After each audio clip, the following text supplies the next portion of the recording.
News 24 এর আজকের সর্বশেষ সংবাদে আপনাকে স্বাগতম। প্রথমেই জানিয়ে দেব সংবাদ শিরোনাম, পরে থাকবে বিস্তারিত। শুরুতেই জানাবো কাঠগড়ায় 42 মিনিট যেমন ছিলেন পরীমনি। এরপরে জানাবো পরীমনির রিমান্ড শুনানিতে যা বললেন রাষ্ট্রপক্ষের আইনজীবী। এছাড়া থাকছে দ্বিতীয় স্বামীকে কিছু না বলার অনুরোধ করেছিলেন পরীমনি। জানাবো নায়িকা মডেলের আন্ডারওয়ার্ল্ড কানেকশন এবং সবশেষে জানাবো দুর্বৃত্তদের হামলায় ছাত্রলীগের সাবেক নেতা নিহত। পুরো খবর পেতে ভিডিওটি শেষ পর্যন্ত দেখুন। সর্বশেষ সংবাদ পেতে চ্যানেলটি সাবস্ক্রাইব করুন। এবার বিস্তারিত। কাঠগড়ায় 42 মিনিট যেমন ছিলেন পরীমনি। বনানী থানার মাদকদ্রব্য নিয়ন্ত্রণ আইনে দায়ের করা মামলায় চিত্রনায়িকা পরীমনি ও তার সহযোগী রাজকে 4 দিনের রিমান্ডে পেয়েছে পুলিশ। বৃহস্পতিবার ঢাকার চিফ মেট্রোপলিটন আদালতের বিচারক মামুনুর রশিদ শুনানি শেষে রিমান্ডের আদেশ দেন। রাত 8:25 দিকে পরীমনি ও রাজসহ 4 জনকে আদালতে হাজির করা হয়। আদালতে প্রবেশ করে পরীমনি তার কোনো এক স্বজনকে জড়িয়ে ধরেন। এরপর আইনশৃঙ্খলা বাহিনী তাদের দুজনকে আলাদা করে দিয়ে পরিস্থিতি স্বাভাবিক করার চেষ্টা করে। এর কিছুক্ষণ পরে বিচারক এজলাসে আসেন এবং রিমান্ড ও জামিন শুনানি শুরু হয়। শুনানির শুরু থেকেই পরীমনি আদালতে নিশ্চুপ ছিলেন। তার চোখে মুখে হতাশার ভাব ছিল। এ সময় তার সহযোগী রাজকে স্বাভাবিক থাকতে দেখা গেছে। আদালতে রাজ তার আইনজীবী এবং বিভিন্ন লোকজনের সঙ্গে কথা বলেছেন কাঠগড়ায় দাঁড়িয়ে, কিন্তু পরীমনি নিশ্চুপ ছিলেন। শুনানি শেষ হয় রাত 9:08। শুনানি শেষে পরীমনিকে আদালতের এজলাস থেকে নিয়ে যাওয়া হয়। সূত্র জানায় আদালতে 42 মিনিটের পুরোটাই চুপ ছিলেন পরীমনি। এর আগে বৃহস্পতিবার সন্ধ্যার দিকে পরীমনি ও তার সহযোগী দীপু এবং প্রযোজক রাজ এবং তার সহযোগী সবুজ আলীর বিরুদ্ধে বনানী থানায় মাদকদ্রব্য নিয়ন্ত্রণ আইন 2018 এর কয়েকটি ধারায় পৃথক মামলা করা হয়। এই অভিনেত্রীকে উপস্থিত করার আগেই আদালত পাড়ার নিরাপত্তা জোরদার করা হয়, মোতায়েন করা হয় অতিরিক্ত পুলিশ। উল্লেখ্য, বুধবার রাতে বনানীর বাসায় পৃথক অভিযান চালিয়ে পরীমনি ও রাজকে আটক করে র্যাব। অভিযানকালে তাদের বাসা থেকে বিপুল পরিমাণ মাদকদ্রব্য উদ্ধার করা হয়। পরীমনির রিমান্ড শুনানিতে যা বলেন রাষ্ট্রপক্ষের আইনজীবী। মাদক নিয়ন্ত্রণ আইনে গ্রেফতার ঢাকাই সিনেমার রহস্যময়ী নায়িকা পরীমনিকে আদালতের মাধ্যমে 4 দিনের রিমান্ডে পেয়েছে পুলিশ। তাকে 7 দিনের রিমান্ডে নেওয়ার আবেদন করেছিল পুলিশ। বৃহস্পতিবার রাত 8:28 ঢাকার মুখ্য মহানগর হাকিম আদালতে তাকে হাজির করা হয়। এরপর বনানী থানার মাদকদ্রব্য নিয়ন্ত্রণ আইনে দায়ের করা মামলায় পরীমনিকে 7 দিনের রিমান্ডে নিতে আবেদন করেন মামলার তদন্তকারী কর্মকর্তা বনানী থানার পরিদর্শক শেখ সোহেল রানা। রিমান্ড শুনানিতে অংশ নিয়ে পাবলিক প্রসিকিউটর আব্দুল্লাহ আবু বলেন, মামলার আসামি পরীমনির বাসায় অভিযান চালিয়ে বিপুল পরিমাণ মাদক উদ্ধার করা হয়, যার বাজার মূল্য 2,11,500 টাকা। এই মাদক কোথা থেকে আসলো, তার উৎস কি, কে এই মাদক পাঠালো, মামলার সুষ্ঠু তদন্তের স্বার্থে তাকে রিমান্ডে নেওয়া প্রয়োজন। শুনানিতে তিনি আরো বলেন, সরকার যেখানে মাদকের বিরুদ্ধে জিরো টলারেন্স ঘোষণা করেছে, সেখানে পরীমনির বাসায় সর্বনাশা মাদক পাওয়া গেছে। দেশে যারা ভদ্র মুখোশধারী রয়েছেন তাদের খুঁজে বের করতে এই আসামিকে তদন্তকারী কর্মকর্তার আবেদনের 7 দিনের রিমান্ড মঞ্জুর করা প্রয়োজন। শুনানিতে রিমান্ডের বিরোধিতা করেন নীলাঞ্জনা রেফাত সুরভি সহ কয়েকজন আইনজীবী। আদালত তা নাকচ করে পরীমনির 4 দিনের রিমান্ড মঞ্জুর করেন। দ্বিতীয় স্বামীকে কিছু না বলার অনুরোধ করেছিলেন পরীমনি। বিপুল পরিমাণ মাদক সহ নিজ বাসা থেকে বুধবার গ্রেফতার হয়েছেন ঢালিউডের গ্ল্যামারাস গার্ল, বর্তমান সময়ের আলোচিত চিত্রনায়িকা শামসুন নাহার স্মৃতি। এরপর মুখ খুলেছেন তার দ্বিতীয় স্বামী যশোরের কেশবপুরের ফেরদৌস কবির সৌরভ। এরপর পরীমনি বিয়ে করলেও সৌরভের সঙ্গে বিচ্ছেদ হয়নি এখনো। বুধবার রাতে সৌরভ যুগান্তরকে জানান, তার কাছে কয়েকদিন আগে ফোন করেছিলেন পরীমনি। ফোনে পরীমনি বলেন তিনি যেন কারো কাছে কিছু না বলেন। তখন ঢাকা বোট ক্লাবে গিয়ে ঝামেলায় পড়েছিলেন পরীমনি। পরীমনির সঙ্গে যোগাযোগ আছে কিনা জানতে চাইলে তিনি বলেন, বিশেষ প্রয়োজনে ওর যদি দরকার হয় তাহলে ফোন দেয়। সৌরভের বাড়ি যশোরের কেশবপুর পৌর শহরের অফিস পাড়ায়। এক আবেগঘন সাক্ষাৎকারে তিনি পরীমনির সঙ্গে তার বিয়ে, সংসার এবং বিচ্ছেদের কথা জানান। তার ভাষায় বেপরোয়া জীবন বেছে নেয়ার কারণে তারা 2014 সাল থেকে পৃথক বসবাস করে আসছেন। এখনো তাদের আনুষ্ঠানিক আইনগত তালাক হয়নি। পরীমনি 1992 সালের 24 অক্টোবর খুলনা বিভাগের সাতক্ষীরায় শামসুন নাহার স্মৃতি হিসেবে জন্মগ্রহণ করেন। ছোটবেলায় মা সালমা সুলতানাকে এবং বাবাকে হারানোর পর পরীমনি বড় হয়েছেন পিরোজপুরে নানা শামসুল হক গাজীর কাছে। সেখান থেকেই তিনি তার মাধ্যমিক এবং উচ্চ মাধ্যমিক শেষ করেন। সাতক্ষীরা সরকারি কলেজে বাংলা বিভাগে ব্যাচেলর অফ আর্টস পড়াকালীন 2011 সালে ঢাকায় চলে আসেন এবং বুলবুল ললিতকলা একাডেমি বাফায় নাচ শেখেন। এদিকে সৌরভের দাদা বাড়ি ঝালকাঠি জেলার কাঠালিয়া থানার মরিচবুনিয়া গ্রামে ২০১১ সালে এসএসসি পরীক্ষার পর দাদাবাড়ি গিয়ে পরিচয় হয় তখনকার শামসুন্নাহার স্মৃতির সঙ্গে। তখন নানা বাড়ি থাকতেন আজকের পরীমনি। এরপর ২০১২ সালের ২৮ এপ্রিল তারা কেশবপুর কাজী অফিসে বিয়ে করেন। বুধবার বিপুল পরিমাণ বিদেশি মদ ও মাদকসহ চিত্রনায়িকা পরীমনিকে আটক করে র্যাব। এরপর বৃহস্পতিবার তাকে গ্রেফতার দেখানো হয়। মাদকদ্রব্য নিয়ন্ত্রণ আইনে দায়ের করা মামলায় আদালত ইতোমধ্যে তার ৪ দিনের রিমান্ড মঞ্জুর করেছেন। নায়িকা মডেলের আন্ডারওয়ার্ল্ড কানেকশন। চলতি শতাব্দীর শুরুর কথা, রাজধানীর ইস্কাটন কেন্দ্রিক একটি সন্ত্রাসী গ্রুপ ছিল ওই সময়। ঢাকার আন্ডারওয়ার্ল্ডে যাদের দাপটের কাছে কেউ টিকত না, তাদের ছিল একচ্ছত্র ক্ষমতা। যে কটি সন্ত্রাসী গ্রুপ তখন ঢাকায় সক্রিয় ছিল তাদের মধ্যে ইস্কটন কেন্দ্রিক ওই গ্রুপটি ঢাকার সবকিছুই নিয়ন্ত্রণ করত, এমনকি এফডিসির নায়ক নায়িকাদেরও। তখন আলোচিত দুই নায়ক নায়িকার বিয়ের খবর ছড়িয়ে পড়ে গণমাধ্যমে, কিন্তু কয়েকদিনের মাথায় নায়িকা এই বিয়ে অস্বীকার করে বসেন। ওই নায়িকার বিয়ে অস্বীকারের পেছনে নাকি ওই সময়কার ইস্কাটন কেন্দ্রিক সন্ত্রাসী গ্রুপটির হাত ছিল, না হলে ওই নায়িকার কেরিয়ার এমনকি জীবন সংহারের সম্ভাবনার কথাও কেউ কেউ বলছেন ওই সময়। দীর্ঘদিন পর আবারও নায়িকা পরীমনি এবং মডেল পিয়াসা ও মৌ গ্রেফতারের পর উঠে এলো আন্ডারওয়ার্ল্ড কানেকশনের কথা। আন্ডারওয়ার্ল্ডের মাফিয়ারা তাদেরকে ব্যবহার করে আসছিল বলে জানা গেছে। আর আন্ডারওয়ার্ল্ড কানেকশনের কারণে তারাও ছিলেন অনেকটা বেপরোয়া। মাদক সেবন, পর্ণ ভিডিও নির্মাণের মতো জঘন্য কাজ করতেও তারা দ্বিধা করেননি।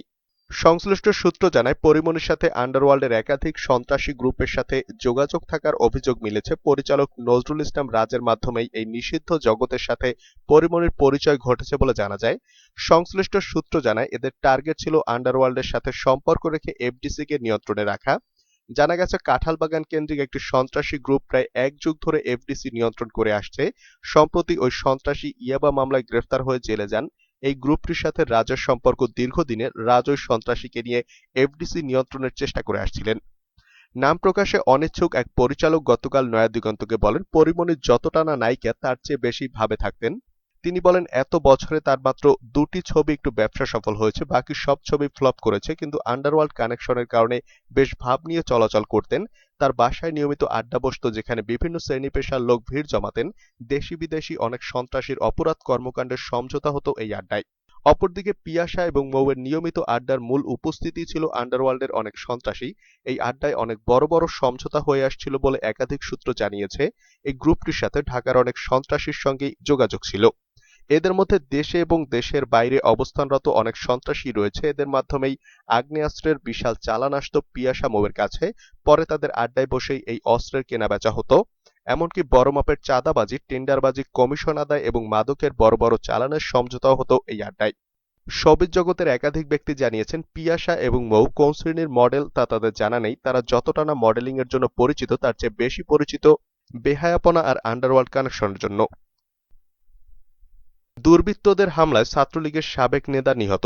গাইবান্ধায় তুচ্ছ বিষয় নিয়ে তর্কাতর্কির জের ধরে দুর্বৃত্তদের হামলায় মঞ্জুরুল হাসান লিখন নামে ছাত্রলীগের সাবেক এক নেতা নিহত হয়েছেন। বৃহস্পতিবার গাইবান্ধা সদর থানার ওসি আব্দুর রউফ জানান, বুধবার রাতে গাইবান্ধা শহরের সেন্ট্রাল রোডস্থ জেলা বিএনপি অফিসের সামনে লিখনের উপর হামলা করা হয়। পরে গুরুতর আহত অবস্থায় তাকে রংপুর মেডিকেল কলেজ হাসপাতালে নেওয়া হয়। সেখানে রাত 11:30টার দিকে তিনি মারা যান। নিহত লিখন জেলা শহরের পশ্চিম পাড়ার মাহবুবুর রহমানের ছেলে। তিনি গাইবান্ধা সরকারি বিদ্যালয় কলেজ শাখা ছাত্রলীগের সাবেক সাধারণ সম্পাদক ছিলেন। গাইবান্ধা সদর থানার ওসি মাসুদুর রহমান জানান, গত বুধবার দুপুরের দিকে লিখন শহরের হকার্স মার্কেটের পাশের রাস্তায় শহরের ডেভিড কোম্পানি পাড়ার বাসিন্দা শরীফ মিয়ার দোকানে আম কিনতে যায়। সেখানে আম কেনার সময় দরদাম নিয়ে শরীফের সাথে লিখনের বাকবিতণ্ডা হয়। এক পর্যায়ে তাদের মধ্যে হাতাহাতি হয়। বিষয়টি তাৎক্ষণিক স্থানীয়রা সমঝোতাও করে দেন। তিনি আরো বলেন, এরপর সন্ধ্যা রাতে মঞ্জুরুল হাসান লিখন ব্যক্তিগত প্রয়োজনে শহরের সেন্ট্রাল রোডস্থ জেলা বিএনপি অফিসের সামনে যান। এ সময় শরীফ ও তার কয়েকজন সাথী দেশীয় অস্ত্র নিয়ে তার উপর হামলা চালিয়ে তাকে বেদম মারপিট করে। এতে লিখন গুরুতর আহত হন। পরে গুরুতর আহত অবস্থায় তাকে রংপুর মেডিকেল কলেজ হাসপাতালে নেওয়া হয়। সেখানে রাত 11:30টার দিকে তিনি মারা যান। এ ঘটনায় থানায় নিহতের পরিবারের পক্ষ থেকে মামলা দায়েরের প্রস্তুতি চলছে। সারা দেশে মশা মারবে ছাত্রলীগ। বাংলাদেশ ছাত্রলীগ ডেঙ্গু মোকাবেলায় মাসব্যাপী এডিস মশা নিধনের কর্মসূচি হাতে নিয়েছে। গতকাল বৃহস্পতিবার বিকেলে টিএসসি এলাকায় এই কর্মসূচির উদ্বোধন করেন সংগঠনটির কেন্দ্রীয় সভাপতি আল নাহিয়ান খান এবং সাধারণ সম্পাদক লেখক ভট্টাচার্য। এরপর নেতাকর্মীদের নিয়ে টিএসসি এলাকায় মশক নিধনের ওষুধ ছিটান ছাত্রলীগের সভাপতি ও সাধারণ সম্পাদক। এই কর্মসূচি থেকে জানানো হয় শুক্রবার থেকে সারা দেশে সংগঠনের প্রতিটি ইউনিটে মশা নিধন কর্মসূচি পালিত হবে। কর্মসূচির উদ্বোধনকালে ছাত্রলীগ সভাপতি বলেন, দেশে করোনা ও ডেঙ্গুর প্রকোপ ক্রমশ বাড়ছে। আমরা সচেতন না হলে ডেঙ্গু মোকাবেলা করা কঠিন হয়ে যাবে। ছাত্রলীগের ডেঙ্গু মোকাবেলা কর্মসূচি আগামীকাল থেকে সারা দেশে একযোগে পালিত হবে। আশেপাশের অপরিচ্ছন্ন জায়গাগুলো আমরা পরিষ্কার রাখতে পারলেই ডেঙ্গু নিয়ন্ত্রণে আমরা এগিয়ে যেতে পারবো। ছাত্রলীগের সাধারণ সম্পাদক লেখক ভট্টাচার্য বলেন, আগামী ১ মাস এডিস মশা নিধনে ছাত্রলীগের এই কর্মসূচি চলবে। প্রয়োজনে কর্মসূচির সময়সীমা আরো বাড়ানো হবে। কওমি মাদ্রাসা খোলার অনুমতি পাওয়ার দাবি সরকার বলছে সত্য নয়। মহামারী করোনা ভাইরাসের এই ভয়াবহ পরিস্থিতিতে দেশের কওমি মাদ্রাসাগুলো খোলার অনুমতি দেওয়া হয়েছে বলে বেফাকুল মাদারাসিল আরাবিয়া বাংলাদেশ যে বিজ্ঞপ্তি দিয়েছে সেটি সত্য নয় বলে জানিয়েছে সরকার। বৃহস্পতিবার শিক্ষা মন্ত্রণালয়ের তথ্য ও জনসংযোগ কর্মকর্তা এম এ খায়ের এক বিজ্ঞপ্তিতে একথা জানান। শিক্ষা মন্ত্রণালয়ের বিজ্ঞপ্তিতে বলা হয়েছে, সবার অবগতির জন্য জানানো যাচ্ছে যে দেশের কওমি মাদ্রাসাগুলো খুলে দেওয়ার বিষয়ে শিক্ষা মন্ত্রণালয় এখনো কোনো সিদ্ধান্ত গ্রহণ করেনি। অথচ বেফাকুল মাদারাসিল আরাবিয়া বাংলাদেশের মহাপরিচালক মাওলানা মোহাম্মদ জোবায়ের স্বাক্ষরিত এক বিজ্ঞপ্তিতে দাবি করা হয়েছে যে শিক্ষা মন্ত্রণালয় থেকে আগামী ১৬ আগস্ট বুধবার থেকে দেশের সব কওমি মাদ্রাসা খুলে দেওয়ার অনুমতি প্রদান করা হয়েছে, যা সত্য নয়। দ্বিতীয় স্বামীর সঙ্গে এখনো তালাক হয়নি পরীমনির। বিপুল পরিমাণ বিদেশি মদ ও মাদকসহ আলোচিত চিত্রনায়িকা পরীমনিকে গ্রেফতার করে র‍্যাব। বুধবার গ্রেফতারের পর বেরিয়ে আসতে থাকে তার সব কাহিনী। আলোচিত এ চিত্রনায়িকা ২০১২ সালের ২৮ এপ্রিল যশোরের কেশবপুরে ফেরদৌস কবির সৌরভকে বিয়ে করেন। তাদের তালাক না হলেও তৃতীয় বিয়ে করেছেন পরীমনি। চট্টগ্রামের চেকপোস্টে মাইক্রোবাসের ধাক্কায় পুলিশ সদস্য নিহত। দক্ষিণ চট্টগ্রামের সাতকানিয়ায় বেপরোয়া মাইক্রোবাসের ধাক্কায় এক পুলিশ সদস্য নিহত হয়েছেন। আহত হয়েছেন আরও এক পুলিশ সদস্য। বৃহস্পতিবার সকাল 10:30টার সময় চট্টগ্রাম কক্সবাজার মহাসড়কের দোহাজারী হাইওয়ে থানার সামনে এ ঘটনা ঘটে। নিহত পুলিশ সদস্যের নাম মোহাম্মদ রাব্বি ভুইয়া।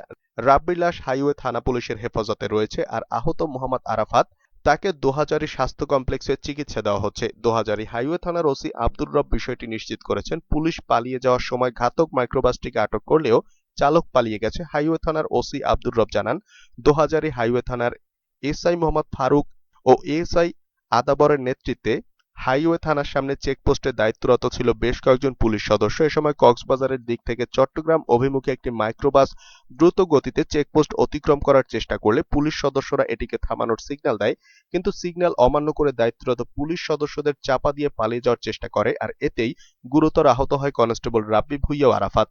এ সময় অন্যান্য পুলিশ সদস্য ও প্রত্যক্ষদর্শীরা আহত পুলিশ সদস্যদের উদ্ধার করে দোহাজারী স্বাস্থ্য কমপ্লেক্সে নেওয়া হলে কর্তব্যরত চিকিৎসক পুলিশ সদস্য রাব্বি ভুইয়াকে মৃত ঘোষণা করেন এবং অপর পুলিশ সদস্য আরাফাতকে ভর্তি রেখে চিকিৎসা দিচ্ছেন।